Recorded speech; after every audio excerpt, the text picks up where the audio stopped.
Hi, I'm Marshall Brown. Welcome back to Water Matters. As anyone who watches this show knows, when it comes to water, nitrogen is public enemy number one. And the number one enemy of nitrogen on Long Island is David Berg.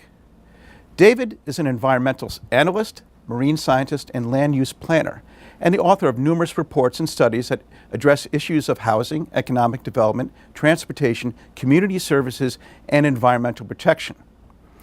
But today, he is here on Water Matters in his capacity as the program manager of the Long Island Regional Planning Council's Long Island Nitrogen Action Plan, commonly known as LINAP. David is going to tell us what LINAP is, what it does, and how it's addressing our nitrogen problems here on Long Island.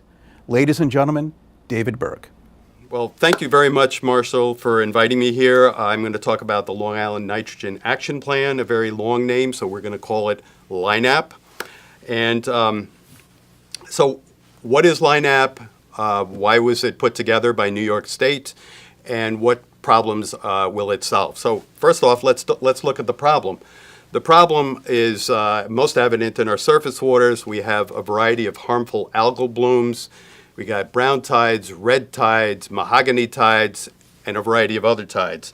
We have fish kills. The good news is we have more fish these days. The bad news is our water quality isn't adequate to maintain these large schools of fish. That's a shot of Bunker in one of the harbors. Shellfish declines. Over the last several decades, we've experienced significant declines in shellfish landings, both hard clams, scallops, and also oysters, which are not shown there. So where does the problem originate from? The problem is nitrogen, and excess nitrogen, both in groundwater and in surface waters, excess nitrogen production and use. So where does it come from? The biggest source, of course, is wastewater, both from sewage treatment plants that discharge both into the bays and ocean and to the ground. Wastewater that comes from our cesspools and septic systems. Atmospheric nitrogen is a big problem, one that we have little control over, but the good news there is that emissions have declined, the nitrogen content in emissions have declined from power plants and vehicle exhausts over the last couple of decades, thanks to EPA regulations that mandated a reduction. Fertilizers, we'll talk about in a little while, but we have fertilizer use, of course, on farms. The agricultural community is a big user in the North and South Forks. We have little in Western Suffolk and Nassau. Fertilizer use by golf courses, we have about 125 golf courses. And then fertilizer use by landscape and grounds crews as well as homeowners on our various lawns. Stormwater is another, that's runoff. It collects whatever is laying on the ground, whether it's domestic animal waste, again, fertilizers and other things, and it all gets washed into the ground. And from the ground, it goes into groundwater, and from groundwater, that passes out into our North and South Shore bays. So what is the Nitrogen Action Plan? What are its goals?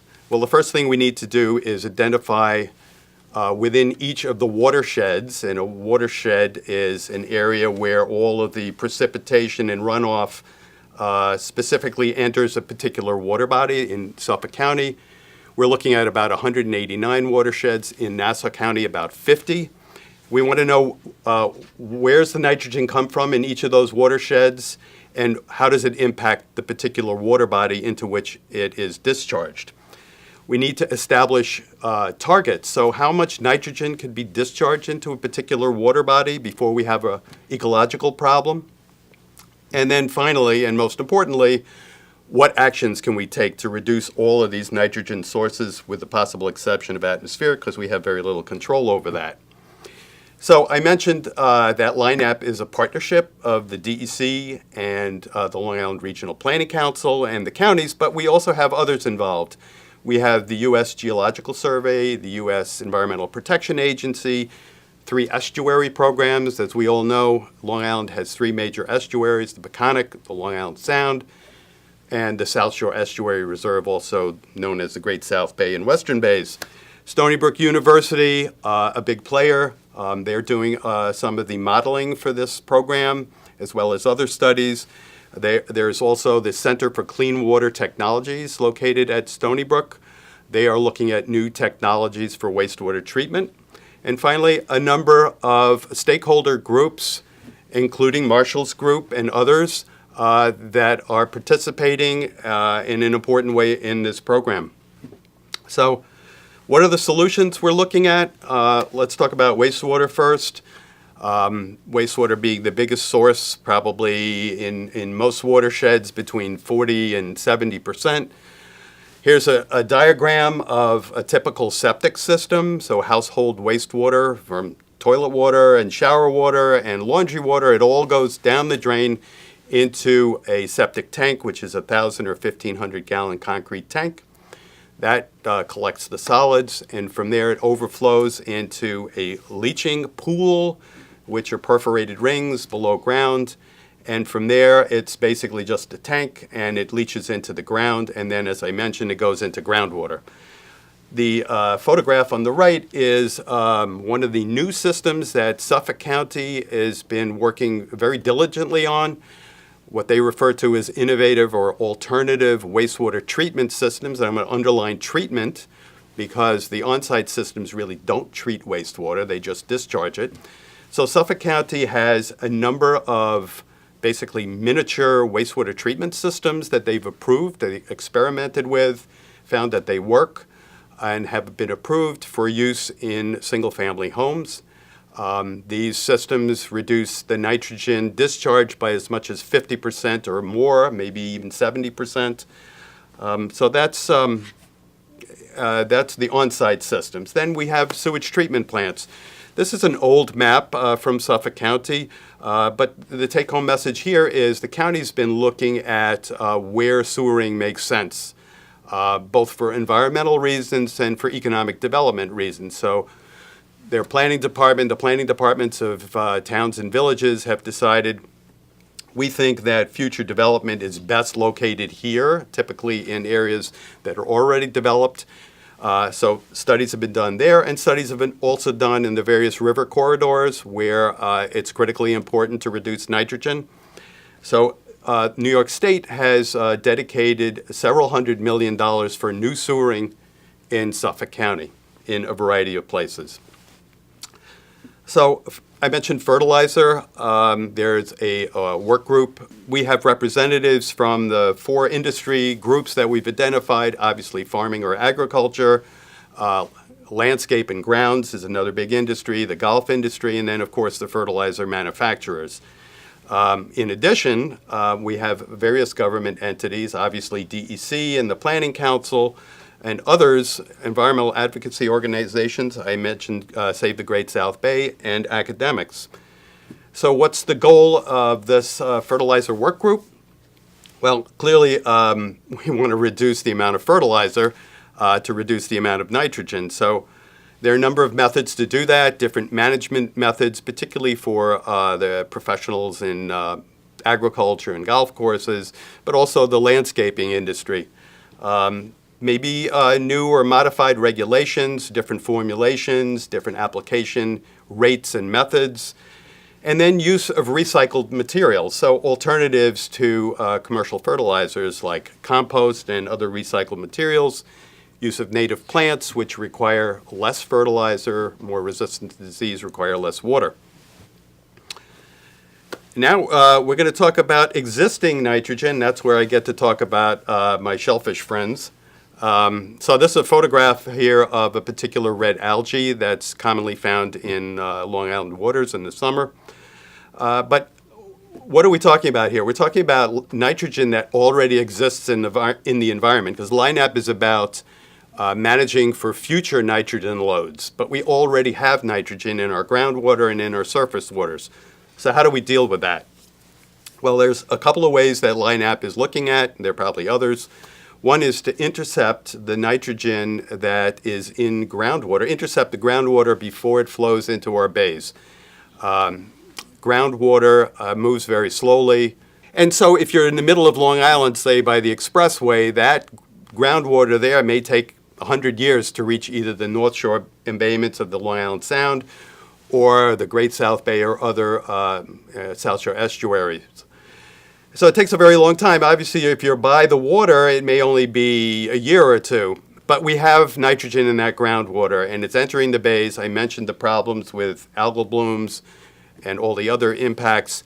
So we can either do a couple of things. Permeable reactive barriers is a technology that can be put into place to trap that nitrogen and convert it into nitrogen gas.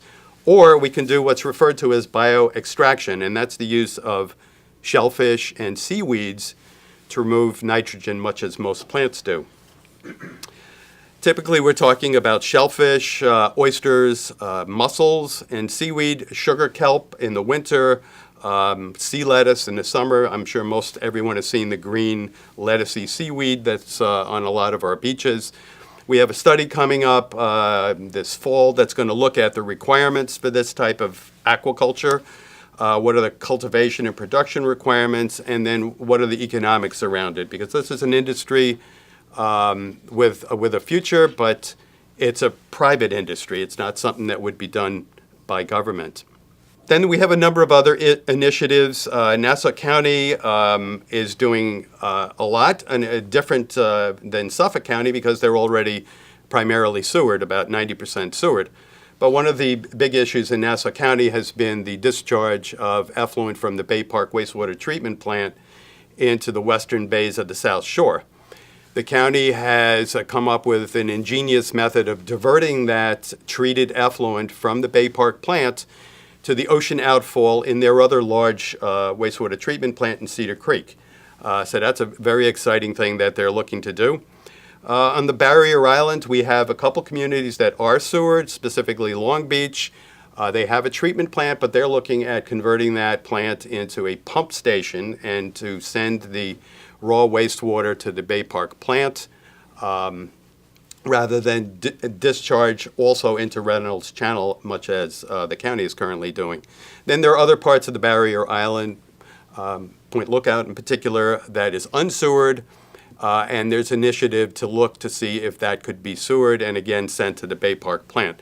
There's a work group that LINAP has put together for Nassau County, and we're looking at all of these things, keeping up with what the county is up to, as well as looking at unsewered areas and what solutions might be there. Also looking at stormwater. Nassau County is clearly more urbanized than Suffolk County, so we have to think a little bit more about stormwater impacts. And finally, we have another work group that's going to start up in the fall to look at reuse of treated wastewater. So many of you may know that the Riverhead Wastewater Treatment Plant, their treated effluent, highly treated effluent, is being used on the adjacent golf course for irrigation. Very successful project, 350,000 gallons a day of treated effluent use there. We think there are other opportunities across Long Island on other golf courses and public parks. Gray water reuse. Gray water is everything, all the water in your home besides the toilet, which is relatively clean, so that could be treated and reused in a variety of ways.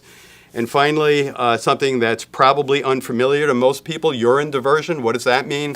Well, as it turns out, in wastewater, the urine contains 70 to 75% of the nitrogen. So if we can remove the urine and treat that separately and perhaps even use it as a fertilizer, we may have another interesting technique for dealing with nitrogen. So I think most PowerPoints end with a sunset. I'm going to do the same, but I would encourage everyone with an interest in what the Long Island Nitrogen Action Plan is up to do a search for DEC and LINAP, and you'll go right to the page where you can sign up for the listserv, you can sign up to get newsletters, and there are a lot of additional resources there. So thank you very much.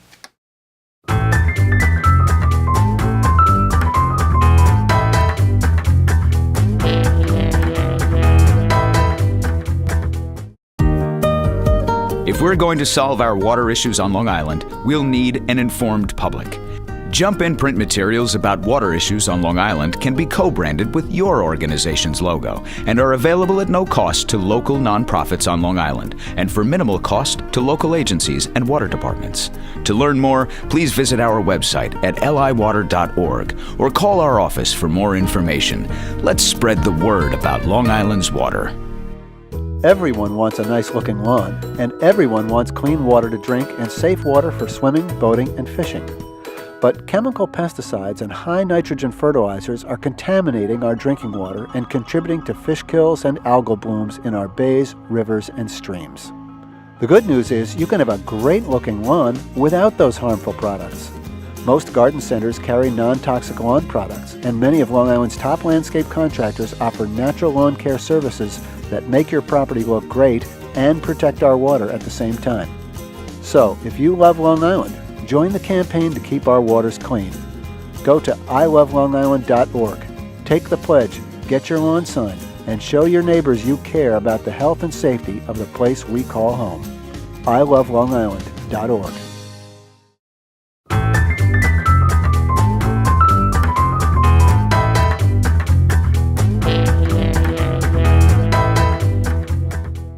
Welcome back to Water Matters, and my guest, David Berg. David, that was really mind-boggling. I think the scope of this really needs to be addressed. After this LINAP proposal is written out, what will it take to implement? There's an awful lot here. I mean, we talked about wastewater and all the implications there. I talked about what Suffolk County is up to with innovative and alternative systems. They've moved forward at what seems like a very rapid pace in getting those technologies out there. You've got Stony Brook looking at other technologies. We've got DEC looking at new and modified regulations and how we handle the various nitrogens, whether it's fertilizer or wastewater. And New York State is committed financially to making this happen. So it's a process. LINAP was scheduled to be a 4 or 5 year program. We're in year 2, so it's moving ahead quickly. Well, it sounds like it's all hands on deck. What are we talking about in terms of time and money, would you say? Initially, there was $5 million in funding from New York State. Some of it went to Suffolk County, some to Nassau County. DEC retained some to fund special initiatives. Some money went to the Long Island Regional Planning Council. And as I mentioned, there was a commitment of $388 million for new sewering in Suffolk County. And then we have the recent Bond Act. I think it was $2 billion for water quality initiatives. That's a big sum of money. Of course, that's across New York State. Well, as I understand, it was 2.5 with hopefully 2 coming our way, because we're the big problem. Hopefully, yes. But further, the governor said that this $2.5 billion is really a down payment on what would be an $80 to $100 billion investment statewide for wastewater infrastructure. Yeah. So this, while Long Island is certainly the poster child for this, the problem is hardly limited to us. I think it was estimated at one point that if we sewered all of Suffolk County, which we're not doing, it would be $8 billion. But I think the goal here is to identify where sewering is most critical for economic reasons and, of course, for environmental reasons. And not everybody needs to be sewered, hence the innovative and alternative systems for single-family residences.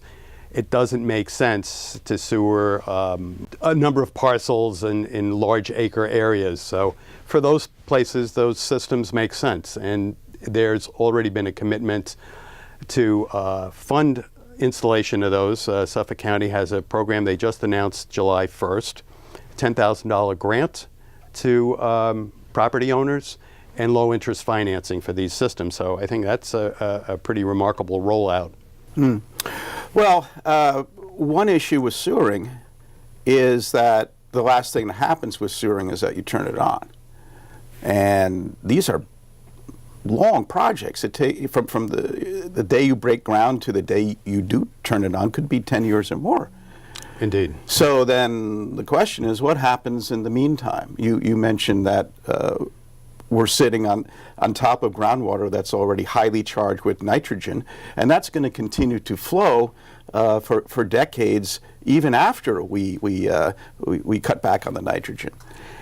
Yeah, and that's the exciting the part of bioextraction and this like resurgence of aquaculture and the shellfish industries.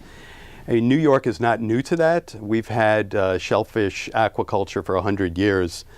But I want to say probably in the last 10 to 20 years, there's been a resurgence primarily in the Peconic Bay. Now, all of this really is food-based aquaculture. The difference here is that people have identified shellfish as one way, and seaweeds, one way to remove nitrogen directly from surface waters. And the shellfish don't do that themselves. They feed on algae, microscopic algae, which removes the nitrogen. And then when you harvest the shellfish, clearly you're taking the nitrogen out of the bay.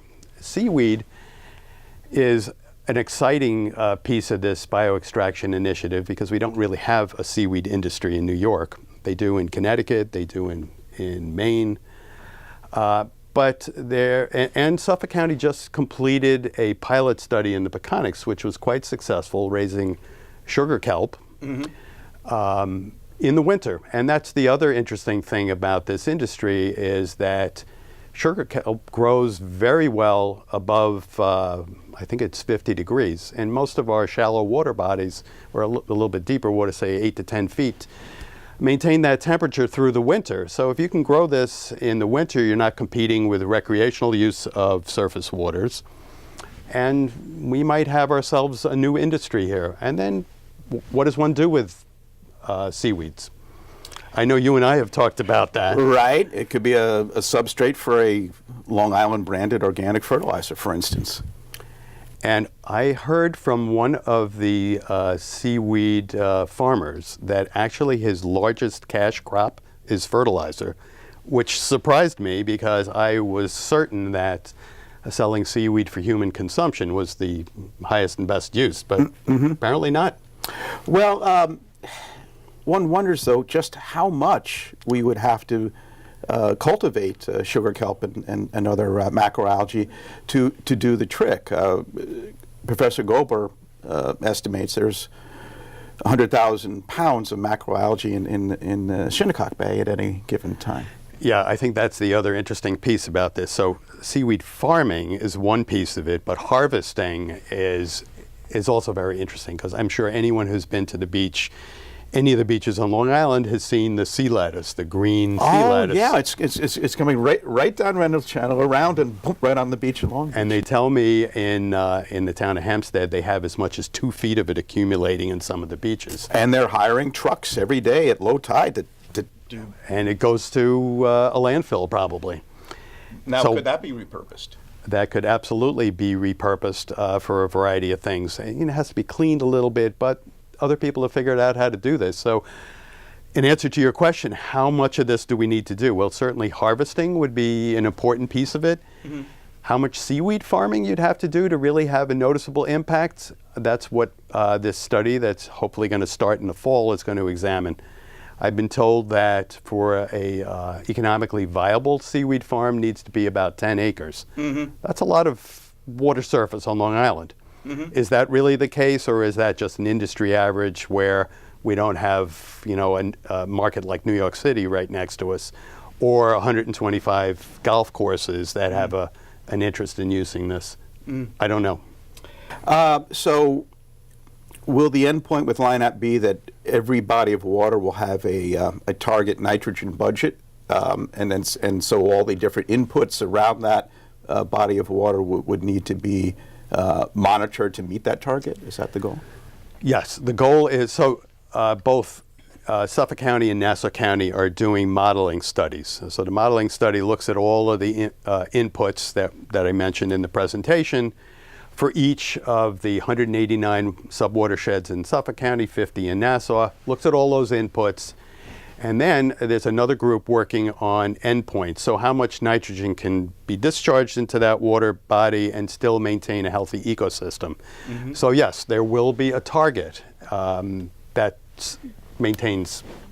How does, if Nassau and Suffolk were its own country, it'd be the fourth most densely populated in the world.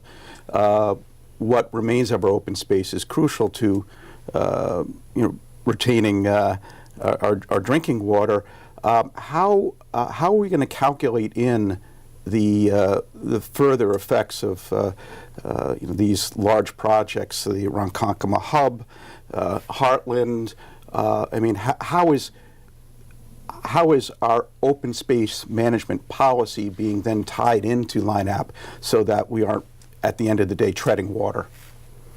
That's way too hard of a question. but it's a very good question. Right. It's an important one because people have asked, let's say, okay, we know where we are today, and that's what the modeling has done, but Long Island's going to grow. So what about those new developments? Heartland initial approval yesterday, 3,500 new units. Well, Heartland is, and like all these other major developments, are going to have their own treatment plants. So their discharge is going to be much less, at least on a concentration level, than individual homes. But nonetheless, it's still an addition. And so how does one deal with that? Yeah, where's that effluent go? Is that going to go to Bay Park or actually Bergen? Is it going to be pipe? Where does the effluent go then with those big projects? Well, it depends in large part on where they are. So some of the effluent from treatment plants is discharged to the ground, to groundwater, and there are limits in terms of how much it has to be under 10 milligrams per liter if it's discharged to groundwater. Or in the case of the major plants on the South Shore, it's discharged to the bays or the ocean. You could make the argument that if it's discharged to the ocean, it's widely dispersed. It has far less impact ecologically, certainly, than our enclosed embayments. Nitrogen, I would submit, is not the only problem. If you look at the Great South Bay, for instance, lowering the water table has reduce the flow of that surface water into the bay significantly, and therefore it's really cut back on the flow. There's part of the reason the water is stagnant in the bay is because we're not seeing this flush of fresh water coming off the mainland like we did. Part of the reason, certainly that's true, as well as the accumulation of sediments in the bays. I mean, dredging is a tough thing. Financially and in regulatory, the regulatory community, it's difficult. But there is an initiative, and I mentioned it in the presentation, in terms of wastewater effluent reuse.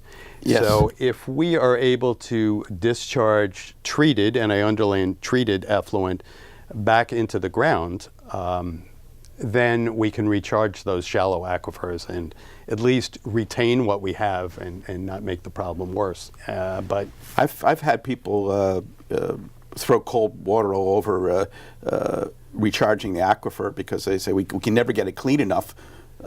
It'll pollute the aquifer if we do this. It's based on an effort in Cedar Creek in the 80s. I would think that there could be better solutions out there now. Well, I just visited the Riverhead wastewater treatment plant, was it last week actually, and they a portion of their treated effluent goes to the golf course immediately adjacent, Indian Island, I think it is, golf course. It's an amazing system with incredible technology. The water that is used to irrigate the golf course, the people at the golf course apparently said that it's cleaner than had they used the shallow groundwater in that area. That's amazing. Well, we need to duplicate that. What can the public do to help to drive this process, and how do we communicate better to the public just how grave the situation is, and communicate to them what's being done to address that? Because I bet if you took a poll of Long Islanders, maybe 5% would know what's going on right now with this. That would be a depressing number, 5%. I think that certainly Newsday's been doing a good job of keeping this in the public eye for some time. And again, the environmental groups have been very good about publicizing the issues that we have in our groundwater and surface waters. And I think that typically stakeholder groups do a better job in many cases than government does in making that message understandable and letting the public know, what can I do as an individual in my home or even in my apartment to be aware of the problem and to take steps. We talked about fertilizer. That's an obvious place. Looking at other ways to deal with your refuse. What goes down the sink ends up in either the treatment plant or in your septic system. And then being aware of what's going on our beaches, supporting initiatives by our town council members, by our county legislators. There will be propositions coming out in the next couple of years. I think support for our local elected initiatives is really important. They need to know that the public supports whatever it might be. And certainly the environmental groups have been very good about, keeping the issue in front of people and legislators. This is a huge issue, and you're helping to guide a committee that's basically charting our course. And I really appreciate all your work. It's exciting. And thank you so much for inviting me here. I really appreciate it. Well, you bet. And to be continued, obviously. Excellent. Thank you again. Thank you, Marshall. All right. Well, that's going to do it for this edition of Water Matters. Thanks to my guest, David Berg, and all who have tuned in to watch the show today, because here on Long Island, water matters.